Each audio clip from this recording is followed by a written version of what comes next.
হ্যাঁ, সুপ্রিয় শিক্ষার্থীবৃন্দ, আমাদের আজকের টপিক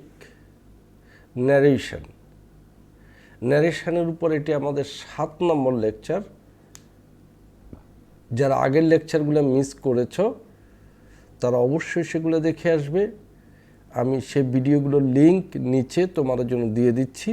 সেগুলো না দেখলে আজকের এই ছোট্ট সহজ লেকচারটি তোমার কাছে অহেতুক বিনা কারণেই জটিল মনে হবে। তো ধন্যবাদ। আজকের কাজ, sorry I can't go, Rana shed.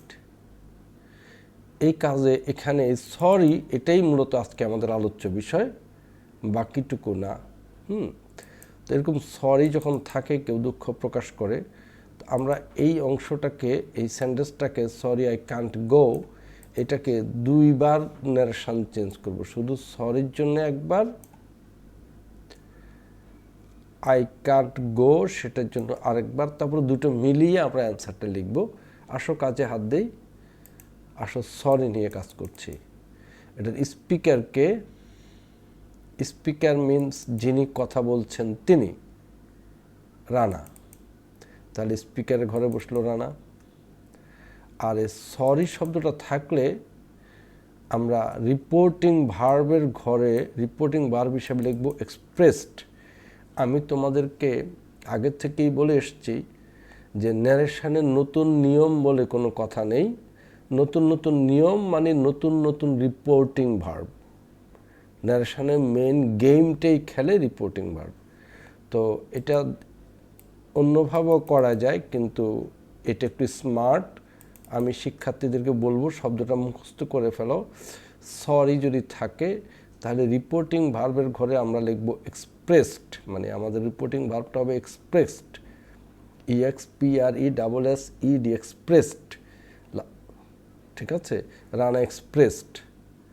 তারপরে এই আসলে এখানে রানা কার সাথে কথা বলছে সেটি নেই, সুতরাং অবজেক্ট মানে লিসেনার নেই, লিঙ্কিং ওয়ার্ড নেই, সাবজেক্টও নেই, টেন্স ওয়ার্ডও কিছু নেই, সবে ফাঁকা। লাস্টের ঘরে আমরা এই শব্দটা লিখব সরো। কনফিউজ করবে না প্লিজ। সরি কিন্তু আর লিখবো না, আমরা কি লিখব? সরো। বলো, মুখে বলো একবার, সরো। রানা, এখানে ফার্স্ট স্পিকারের ঘরে রানা, রিপোর্টিং ভার্বের ঘরে এক্সপ্রেসড, তারপরে বাকি সব ফাঁকা। লাস্টের ঘরে লিখব আমরা সরো। তাহলে হয়ে যাচ্ছে রানা এক্সপ্রেসড সরো। এই সরির কাজ শেষ হলো। এবার দ্বিতীয় অংশ, আই কান্ট গো, আমি যেতে পারবো না। এটুকের জন্যে আবার স্পিকারকে, স্পিকার যিনি কথা বলছেন তিনি, সেই রানা, তাহলে সে ঘরে বসলো রানা। আর এটি তো আই কান্ট গো, এটি একটি নর্মাল কথা, কোনো কোশ্চেন না, কোনো আবেগ প্রকাশ করেনি, কোনো দোয়া না, উইশ করেনি। অ্যাসার্টিভ সেন্টেন্স যাকে আমরা বলি, এটার জন্য সহজ রিপোর্টিং ভার্ব আমরা সেট দিতে পারি। অবজেক্ট মানে লিসেন, আর কে শুনছে তা তো এখানে লেখা নেই, সেজন্য এটা ফাঁকা। আর লিঙ্কিং ওয়ার্ড দ্যাট, আমরা জানি যে ন্যারেশনের বেশিরভাগ ক্ষেত্রে লিঙ্কিং ওয়ার্ড হিসেবে আমরা দ্যাট ব্যবহার করি, দ্যাট। তারপরে সাবজেক্ট, এখানে সাবজেক্ট হচ্ছে আই। আই বলতে মানুষটা কে? মানুষটা বেসিক্যালি রানা। এই জন্য রানা তো পুরুষ মানুষ, এই জন্য আই এর জায়গায় সাবজেক্ট হিসেবে আমরা বলি হি। তার টেন্সের ওয়ার্ড এখানে আছে ক্যান, ক্যান থেকে আসলো কুড। আর শেষের ঘরে বসবে নট গো। তো আমার কাজ শেষ। এইটুকু হচ্ছে সরির জন্যে, আর এটুকু হচ্ছে আই কান্ট গো এর জন্যে। এখন এই 2 বার রানা থাকার কারণে দেখো আমি কি করেছি। প্রথমটা আগে লিখেছি রানা এক্সপ্রেসড সরো, ওই যে লাস্টের ঘরের। এরপরে সেকেন্ড টাইম আর রানা না লিখে অ্যান্ড দিয়েছি, তারপরে এখান থেকে বাকিটুকু লিখেছি and said that he could not go. তাহলে এটা হয়ে গেল। এটা শুধু সরির জন্য একবার করলাম, শুধু সরির জন্য এতটুকু, আই কান্ট গো এর জন্য এতটুকু, said that he could not go. মাঝখানে রানা তো আবার বলার দরকার নেই, একবার বলা হয়েছে।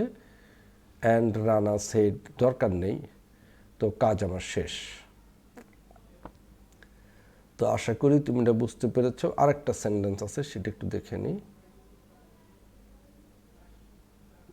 এখানেও সরি আছে, sorry sir, I don't know it. তো আমরা লেকচার 5-এ শিখেছি, লেকচার 5 যেটা আমাদের ন্যারেশনের উপরে, সেখানে শিখেছি স্যার অথবা ম্যাডাম শব্দ থাকলে রিপোর্টিং ভার্ব যেটা, তার আগে রেসপেক্টফুলি শব্দটা দিতে হয়। রিপোর্টিং ভার্বের ঠিক আগে রেসপেক্টফুলি দিতে হয়। তো এখানে এটুকুই নতুন কথা। তাহলে আমরা এখানেও 2 টুকরা করব। সরি স্যারের জন্য একটা, আই ডোন্ট নোর জন্য আবার দ্বিতীয়টা। তো প্রথম সরি স্যারেরটা করছি। সরি স্যার, এটার স্পিকারকে, মানে স্পিকার যিনি কথা বলছেন তিনি কে? শি। তাহলে স্পিকারের ঘরে বসলো শি। সরির জন্য রিপোর্টিং ভার্ব হলো এক্সপ্রেসড, আর স্যারের জন্য তার আগে বসলো রেসপেক্টফুলি। আর এই ঘরগুলো ফাঁকা যাবে, লাস্টের ঘরে আমরা লিখব সরো। সরো শব্দটা আসলো সরি থেকে। তোমরা শব্দটা কিন্তু কনফিউজ করবে না, SORROW সরো, এটা সরি না। তাহলে সরি স্যারের অংশ শেষ হলো। এবার বাকি অংশ আই ডোন্ট নো। বাকি অংশের জন্যে এই যে স্পিকারটা কে? যিনি কথা বলছেন তিনি হচ্ছেন শি। আর আই ডোন্ট নো এটা একটি নর্মাল কথা, কোনো কোশ্চেন বা কিছু না, এই জন্য এটার জন্য রিপোর্টিং ভার্ব সেইড। এবং অবজেক্টও নেই, কার সাথে? লিসেনার, মানে কার সাথে কথা বলছে তিনি নেই। Linking word that. আর সাবজেক্ট হচ্ছে, এখানে সাবজেক্ট হচ্ছে আই বলতে কাকে বোঝাচ্ছে? আই নিশ্চয়ই এই মেয়েটাই আই, এই জন্য সাবজেক্ট হচ্ছে শি। আর টেন্সর ওয়ার্ড আছে এখানে ডু থেকে এসছে ডিড। আর শেষের ঘরে বসবে নট নো ইট, এখানে বসবে নট নো ইট। শেষ। এবারে দুটোকে মিলিয়ে আমরা একসাথে লিখব। প্রথম অংশ শি রেসপেক্টফুলি এক্সপ্রেসড, এক্সপ্রেসডটাও যে লাস্টের ঘরে expressed, sorry, she respectfully expressed সরো, শি রেসপেক্টফুলি এক্সপ্রেসড সরো, এটুক বসলো।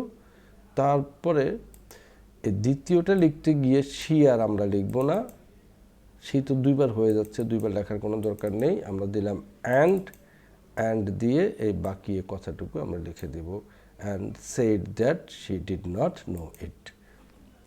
তো এইভাবে করে দেখতে জটিল মনে হলেও কাজ অনেক সহজ। তো তোমরা আশা করি আমার এই লেকচার বুঝতে পেরেছ। আর যদি আমার এই কথাগুলো তোমার পছন্দ হয়ে থাকে, ভালো লেগে থাকে, তাহলে অবশ্যই এই ভিডিওটি শেয়ার করবে। আর যদি এখনও না করে থাকো, তাহলে আমার চ্যানেলটিকে সাবস্ক্রাইব করবে এবং বেল আইকনটি ক্লিক করবে, যাতে করে তুমি নতুন নতুন ভিডিওগুলো সহজে পেতে পারো। তো ধন্যবাদ।